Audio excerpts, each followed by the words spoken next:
Aleluia. Diz assim,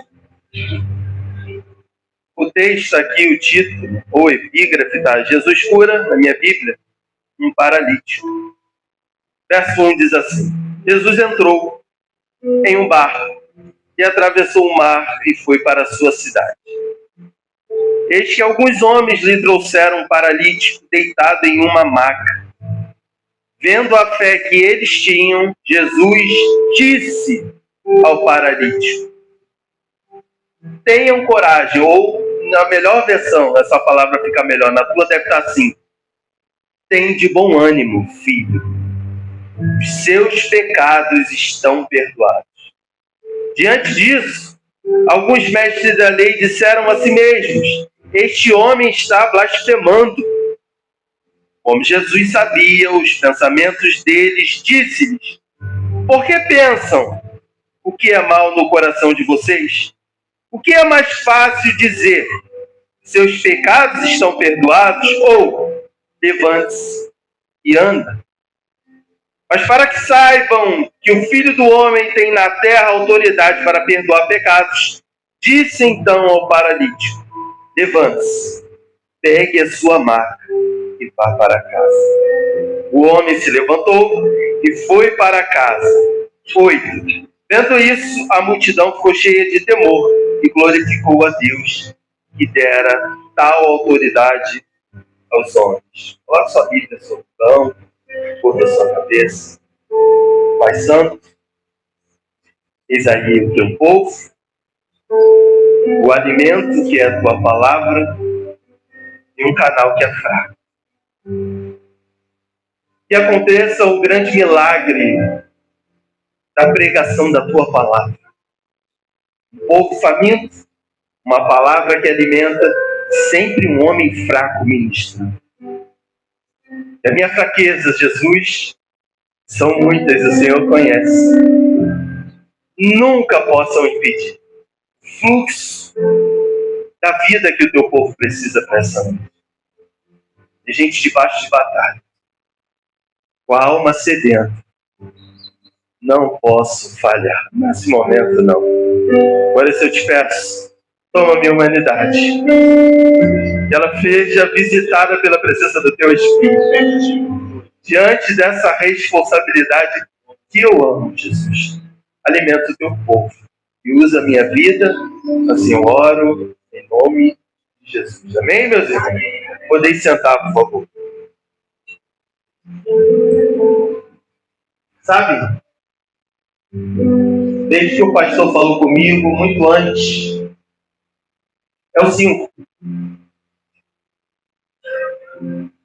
Essa pergunta não sai da minha mente. Eu queria compartilhar com você nessa noite.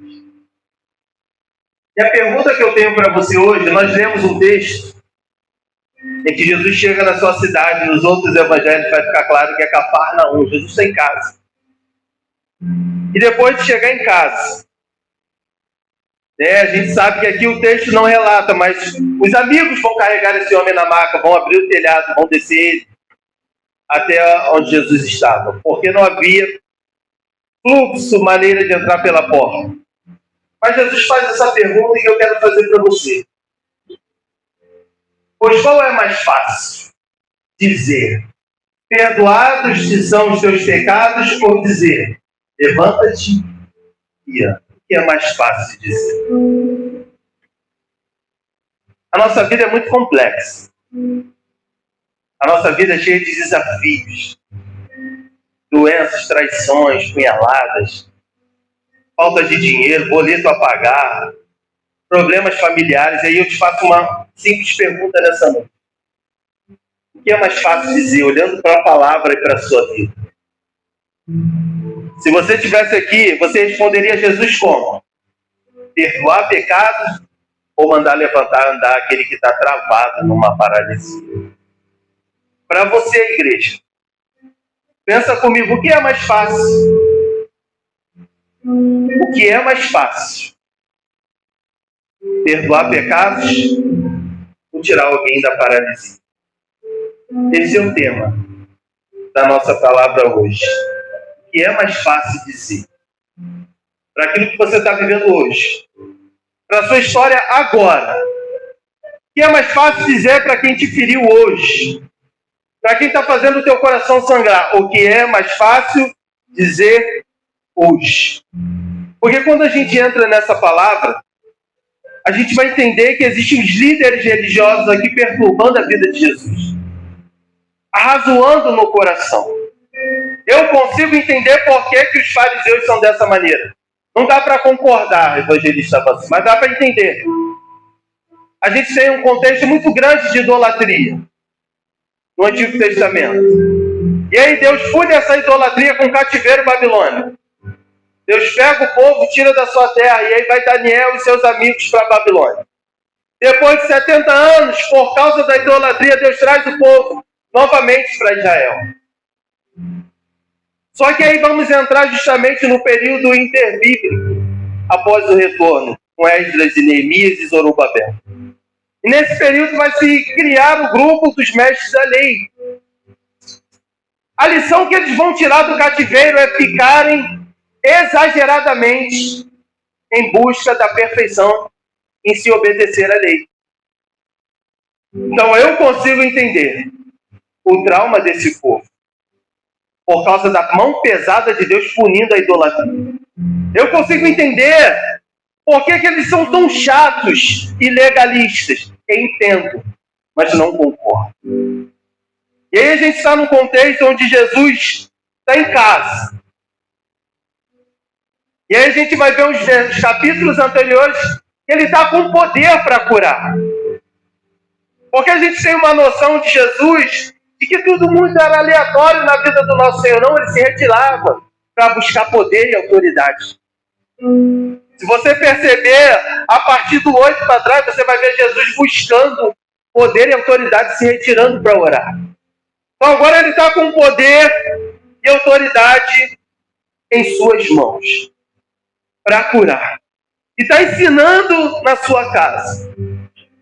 E a palavra que a gente está lendo já começa com a fé de uns amigos.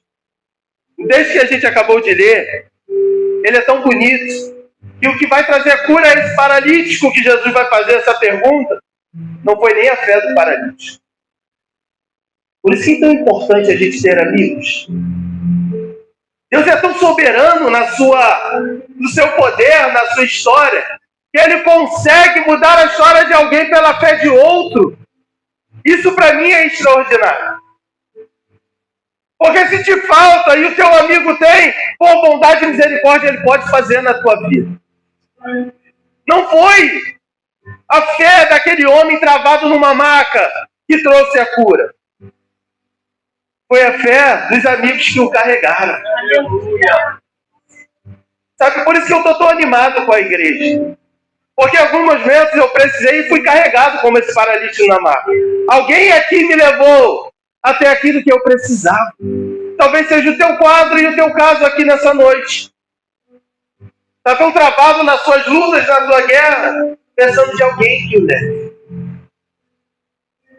E aí a gente vê que a fé dos amigos começa a operar um grande milagre na vida. Então Jesus vai ver a fé de quem? Do paralítico não, ele vai ver a fé dos amigos. Isso deveria mexer com você. Porque se Deus vê fé no seu coração, tem uma porta aberta. Deus é tão soberano que ele não precisa que você tenha fé para ele fazer. Se ele quiser, ele faz. Mas aqui ele atrelou a cura do paralítico à fé dos amigos. Sabe? Que nós possamos entender isso nessa noite. Possamos sair desse quadro que nós estamos. Sabe, eu vi uma abertura de culto que tocou o meu coração. E por uns segundos a dor de quem estava aqui abrindo o culto em lágrimas também era minha. Eu falei, Jesus, eu não sei o que está pegando, mas tu conheces todas as coisas. Bem simples. Sabe que no meu coração eu acredito? Que esse pedido bem simplório pode entrar na causa da irmã. Sabe, nós precisamos ativar novamente o amor de Cristo no nosso coração. Para ontem, nesses dias. Aí a gente tem um homem triste, paralisado pelo peso do pecado. Talvez você tenha alguém paralisado em casa.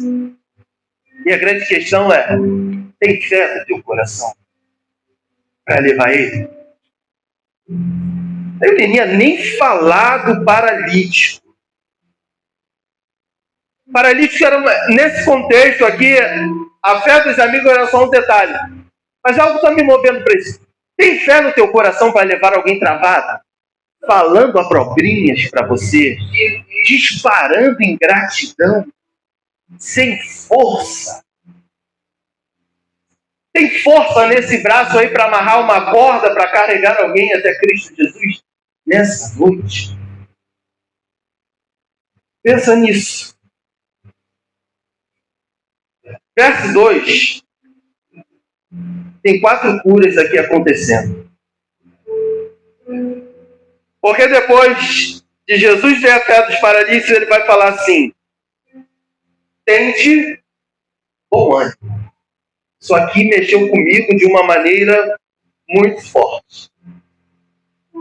Sabe, Jesus poderia falar, vai tomar um banho.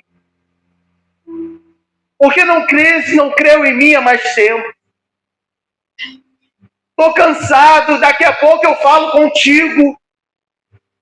Mas ele fita os olhos no paralítico e a primeira coisa que ele fala é a primeira necessidade dele. Eu não sei você, mas eu consigo enxergar. E quando Jesus olha para aquele homem, a primeira coisa que ele diz, para aquele homem travado em seus pecados, porque a gente vai entender que o motivo da paralisia era pecado. Tem bom ânimo. Jesus vai curar o emocional desse paralítico. A palavra mais importante que Jesus tinha para dar antes da cura é falar assim: ei, meu filho, está todo tempo travado dessa falta de força, dessa falta de ânimo, dessa falta de vontade de perceber o meu sobrenatural, de que eu ainda posso fazer na tua vida. É como se Jesus estivesse percebendo isso e falando assim: primeiro para esse homem e para você, tem bom ânimo. Mas, presbítero, tu não sabe como está a minha casa. Está assim. Eu sei que, de repente, o teu quadro está igual o paralítico, está travado. Mas não sou eu que estou dizendo. Quem está dizendo para você tem bom ânimo é Jesus. Mas está cheio de barricada. Está cada vez mais ignorante. O coração está cada vez mais endurecido. Mas a palavra de Deus para nessa noite é: tem de bom ânimo. A primeira palavra para quem estava há muito tempo em uma maca de Jesus era: tenha coragem. Volte a acreditar nas minhas promessas, nos meus sonhos, nos meus propósitos. Eu estava dali amando, sabe, olhando para a vida do diácono Marcos. Que tempo que eu tenho olhado a vida desse homem. Ele fez algo hoje, já foi um indicativo de alguma coisa. Para mim, estou observado a maneira como ele tem se movimentado, como ele tem trabalhado. Sabe, Marcos? Tem visto de Deus sobre a tua vida. Só não para. Tem de muito bom ânimo. Deus é muito contigo. Sabe, a primeira cura de Jesus é para as emoções. É para aquilo que os homens não sabiam e não enxergavam. Mas Jesus enxergava. Era mais urgente, não era ele voltar a andar pelas pernas. Jesus está olhando algo mais das camadas mais profundas da vida desse paralítico. Era que o ânimo dele voltasse. Aleluia! Voltasse o amor pela obra. Voltasse o amor em meter a mão para fazer. Voltasse o amor em orar pelas pessoas. Voltar o amor em chegar para a liderança e falar assim: estamos juntos. Que possa ser útil. Às vezes não é só ficar perguntando: posso aqui, está vendo o que precisa? Vai lá e faça. Tem de bom ânimo. Então a primeira obra de Cristo na vida desse paralítico, ele cura. pedindo para que ele tenha mais coragem. Mas tem uma segunda cura aqui no verso 2 ainda. Ele está fazendo sobre a vida do paralítico. Essa pega aqui. Sabe, é um homem que está afastado da família. É um homem que está afastado da igreja. É um homem que estava afastado do coral. Os homens. É um homem que estava afastado do ministério de evangelismo. Não só por causa dos pecados, mas por causa da paralisia dele. É um homem muito tempo à margem. E para um homem muito tempo à margem, muita gente tem a palavra dura. Para uma pessoa profunda em rebelião, o que muita gente tem é ignorância e arrogância. Mas em Jesus, não. O que tem em Jesus para um homem travado em pecados, numa maca, é: filho! Depois de falar filho, tem de bom ânimo. Jesus está falando para o paralítico: tem de bom ânimo, filho. Isso aqui é poderoso demais. Sabe, esse filho, sabe, isso deveria entrar na tua mente, descer para o centro da alma. Eu orei isso na consagração hoje. Deve ser a âncora da nossa alma. Porque nós vamos perder pessoas. O dinheiro vai nos faltar. Seremos traídos. E eu pergunto nessa noite: qual é a âncora que sustenta a tua alma? Aleluia! Se não for a identidade de filho, vai ser o quê? O governo? As nossas reservas no banco, elas vão acabar. A saúde uma hora falha. Qual é o grande âncora da nossa alma hoje? Era o que Jesus estava devolvendo ao paralítico.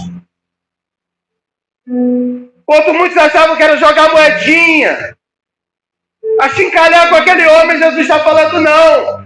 Que ele precisa de novo, antes de andar, entender que ele é meu filho. Você entende isso? Aleluia! Tem uma canção que é: eu irei por aí levando essa identidade. Lembra dessa? Eu irei por aí sabendo ser amado de verdade. Eu irei por aí sabendo que se eu bem for, um só lugar estou, guardado em teu amor. Sabe, essa deveria ser a minha, com certeza. Mas a pergunta é: quando você sai dessa porta, é isso que te carrega? É isso que anda contigo, a certeza de que tu é filho? Quando tu está lascado financeiramente, a doença bateu a porta, a família está se desfazendo, você ainda tem certeza que é filho, que é filha? E Jesus quer devolver isso essa noite para o teu coração. Depois que ele me deu isso, eu já perdi muita coisa. Mas isso não tem. Essa identidade eu não tenho. Já estou na quarta identidade física, documento. Perco toda hora. A esposa fica. A máquina já me levou umas duas, a máquina de lavar. Mas a de filho. Aleluia! Glória a Deus! Eu não permito arranhar. Eu não permito arranhar. Por nada. Não deixe. De maneira nenhuma. Sabe, eu vejo o meu pastor paralítico que sentia, talvez seja o caso de alguns irmãos. Um homem que sentia menos do que gente. Eu posso conjecturar. Esse paralítico se sentia menos do que gente. Talvez seja o seu caso aqui nesta noite. Tem mãe se sentindo menos que mãe. Tem pai que se sente menos que pai. Tem filho que se sente menos que filho. Propriedade do que eu estou falando. A situação dentro de casa está dizendo isso. Mas ainda que esteja dizendo, tem esposa se sentindo menos que esposa. Ainda que seja o quadro da sua vida dessa forma. Olhe para esse texto com carinho. Vejam Cristo querendo devolver para ele, mas querendo devolver para você também essa identidade. Mas deveríamos ser aqueles que deveríamos ter a cabeça levantada, diabo. Por esse simples fato. Nada deveria nos abalar na mente. E somos filhos e ele cura os nossos traumas. Não só somos filhos, tá? Somos filhos que temos a cura. O que é mais fácil dizer? Perdoados estão os seus pecados, ou levante e anda.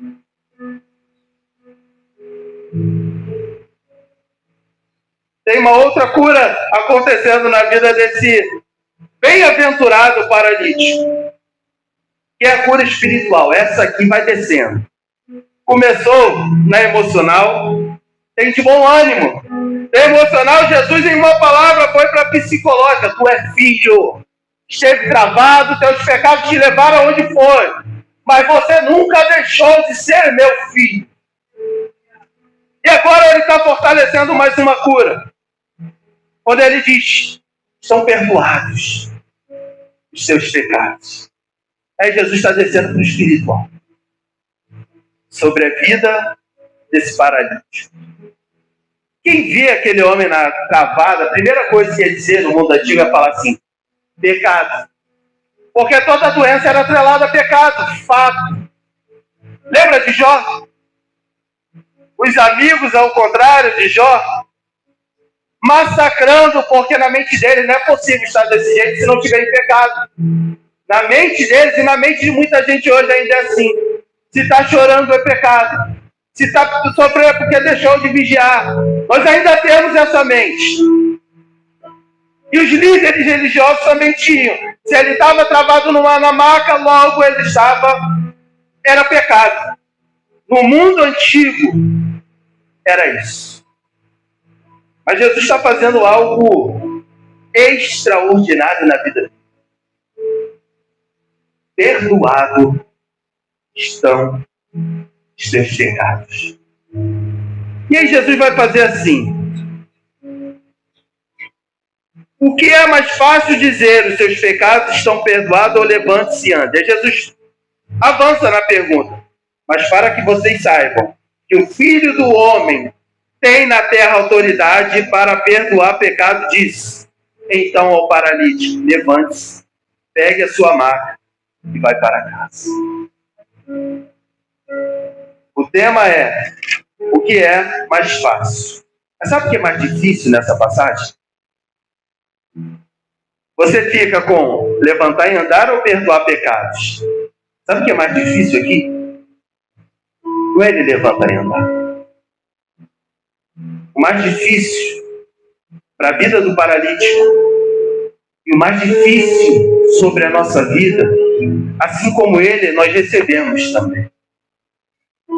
Que é de mais impossível para o homem, não é uma porta de emprego se abrir. Não é uma cura chegar hoje. Que era impossível e mais difícil para nossas vidas, era sermos perdoados. Porque em nós não havia possibilidade alguma de nos autopurificarmos. O impossível nós já temos. Sabe o que eu estava ali chorando? No meu cantinho? É porque hoje eu estou em extrema guerra. Para a glória do Senhor, eu vivo um tempo razoável. Mas é porque Deus falou assim, por que perdão deixou de ser combustível?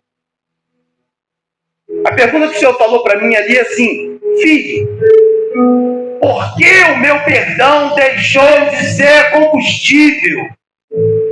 Combustível para nós hoje é os pastores nos olhando a todo momento. Combustível hoje é se o pagamento tiver, tem que estar tudo certo. Combustível hoje é se não faltar dinheiro para pagar boleto. Isso é combustível de crente hoje. E aí Jesus me perguntando ali assim, por que meu perdão deixou de ser combustível? Para a tua fé e para a fé da igreja. Aleluia! Sabe, eu ainda quero muitas coisas e não tenho tudo que tenho. Mas uma coisa está muito queimando e muito certa na minha vida. O que eu tenho já é suficiente. Aleluia! Eu entendi isso. Estava conversando hoje sobre rotas e projetos. Sabe, quando um casal lá em casa hoje, eu fico pensando, será que a gente entende hoje que o que é de mais difícil já temos? Não é a casa própria. Não é a promoção no trabalho. Não é um filho voltar para casa. Que era de mais impossível, ele já fez, que é te perdoar. Porque se ele não desse ao madeiro, não teria salvação alguma sobre a nossa vida. E eu falei, uau! Onde é que eu deixei de dar importância a isso?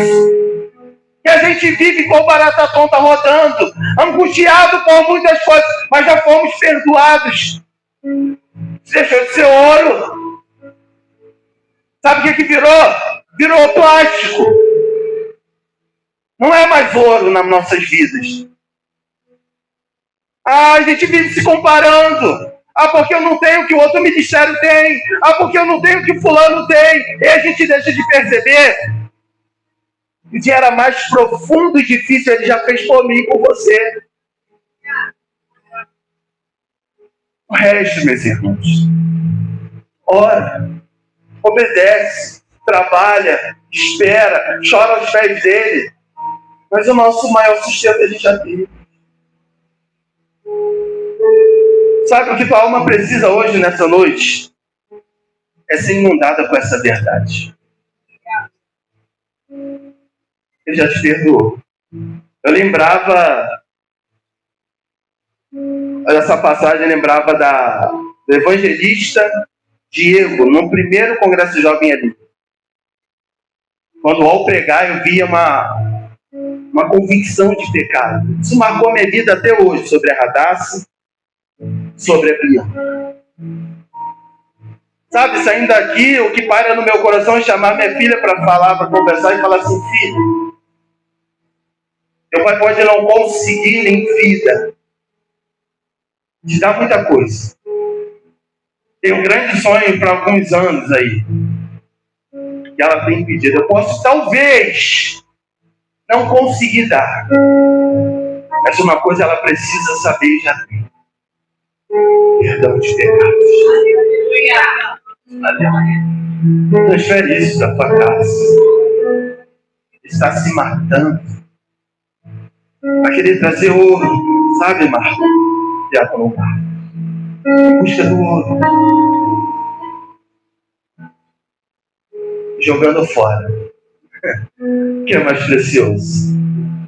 No nosso ministério. Sabe, eu fico pensando, por que a gente é tão limitado? Se você está há muitos anos travado em uma causa, como aquele paralítico, em algum momento, você está deixando o poder do perdão de lado. Se travou a tua vida, você é um paralítico hoje, ou algo que ainda precisa ser quebrado na tua vida, que o perdão deixou de ser poder para você. Não pode. E atrelado ao perdão, sabe, Simone? Tem identidade de filho. Você precisa buscar essa convicção. Faz alguma coisa. Eu não sei.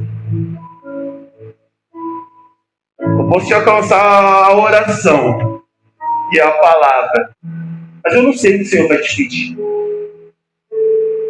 Porque tem situações que está atrelada a uma postura e um posicionamento. Alguma coisa mais fácil. Fácil. Sair daqui incomodado. Por que é que eu não tenho convicção de perdão de pecados? Porque estou travado igual paralítico naquilo que eu quebrei em 1989. Porque estou preso em 2013, 2014, 2018. Porque é que estamos travados como paralíticos. Se perdoados estão os nossos pecados. Para uns ele vai falar, tu não se arrepende. Para outros ele vai falar, já te perdoei, filho. Para outros ele vai fazer igual Pedro na praia, tu me amas. Porque Pedro precisava dessa convicção novamente. E que era filho. Eu não sei o que você vai fazer. Qual é o nível da consciência do seu perdão hoje? Você precisa ter consciência. Sabe, o pastor falou do discipulado. Ele falou assim, presbítero Léo, em separar os que se batizaram há pouco tempo. Falei, Senhor, se der vida, uma coisa que eu vou fazer, seja com a juventude, ou na oportunidade que estiver, ensinar sobre criação, queda, redenção e consumação. Porque alguém que não foi profundamente afetado por um Deus criador não vai entender o propósito de Deus para a sua própria vida. Quem não tem convicção de pecado não cresce, seja ministerial, seja na família, seja onde for, não cresce. Se você não tiver uma profunda condição, com profunda consciência de quão pecador você é, não há redenção. Não há fruto de redenção na nossa vida. Eu sei o quão podre eu era sem Cristo. Sem a misericórdia da graça dele, eu volto a feder novamente. Porque você acha que as nossas obras em Cristo cheiram bem? Cheiram não. Cheiram mal, cheiro de morte. Como diz o apóstolo Paulo. Para aqueles que rejeitam o Evangelho é cheiro de morte. Mas para aqueles que recebem a Cristo Jesus é cheiro de vida para a vida. E aí a gente vai ver os nossos virando as costas, abandonando, porque lhes falta profunda consciência do grande amor de Cristo sobre as suas próprias vidas. Isso não pode faltar, meus irmãos. Não pode faltar sobre a pequena Lua, não pode faltar sobre a Mirella, não pode faltar sobre a Radassa, não pode faltar sobre os teus netos. Não pode faltar sobre a tua casa, não pode. Nas nossas reuniões não podem faltar profundo sentimento de pesar pelos nossos pecados. Senão não daremos valor ao perdão que nos foi ofertado. Não tem como. Se não sabermos quão charlatão nós somos em Cristo, se não trouxermos a consciência quão sujo somos sem a graça de Deus, nunca desfrutaremos do poder do perdão sobre a nossa vida. Iremos falar, somos crentes até de boca, mas aqui não desce o perdão do Senhor. Precisa descer. Sabe, não pode confiar na palavra do outro. Você precisa entender isso da voz do seu Senhor sobre a sua própria vida.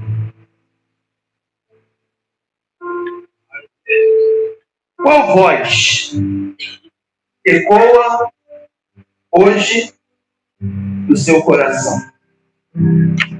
E é quando a gente vai olhar para a mulher pecadora e quebra o alabastro, o vaso, aquele perfume que ela usava para se perfumar no próximo, que ela iria se prostituir.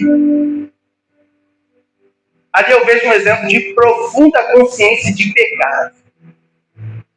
Ali ela está entendendo que aquele homem muito a amou. Esse é o sentimento que você tem hoje. Sabe, nós estamos num beco sem saída. Nem que recebemos a convicção de que somos perdoados, nem o amor de Deus por extensão alcança a vida de ninguém, porque a gente não perdoa também. Quem não tem profunda consciência de que foi perdoado vai travar o perdão de Deus sobre a vida de outros. Esse é o nosso maior perigo. É o perigo daquela parábola. No pouco dele, o Senhor foi lá e perdoou. Mas na miséria que ele tinha que perdoar, ele não esqueceu. Se essa tem sido a tua atitude mesquinha, porque nós somos mesquinhos em muitos pontos, é porque não temos profunda consciência de pecado. Se você não cresce nos atos do Senhor, lhe falta consciência de pecado. Se você não é bênção como marido, está faltando consciência de pecado para você. Porque se você sabe que muito foi dado para você, muito você vai dar em casa, muito você vai dar na igreja, no ministério, no trabalho. Mas se tu trava para todo mundo, se você é seletivo, sabe, não seja igual a mim. Eu não como tal alimento por causa da textura, não como outro por causa que o cheiro... Sou extremamente seletivo. Isso é para mim que tem problemas. Mas quanto ao perdão que temos que dar ao outro, não podemos ser assim. Não podemos escolher quem vamos perdoar. Ele escolheu na tua sujeira, escolheu na minha. Meus irmãos, com todo carinho, é tempo da gente somar gente. Ou a gente desce para ouvir essa voz que diz: olha, eu já te perdoei, meu filho. Levanta e anda. Ou a gente ouve isso, ou não seremos nada. Seremos qualquer coisa na mão do nosso adversário. Mas se ele quiser bater em alguém que tem uma âncora firme, ele se atrasa. Como é que vai bater em alguém que sabe que é firme? Como é que vai jogar no chão alguém que sabe que foi perdoado? Não vai. Não vai. Sabe o que está faltando para a gente diante das nossas situações? É olhar para a situação.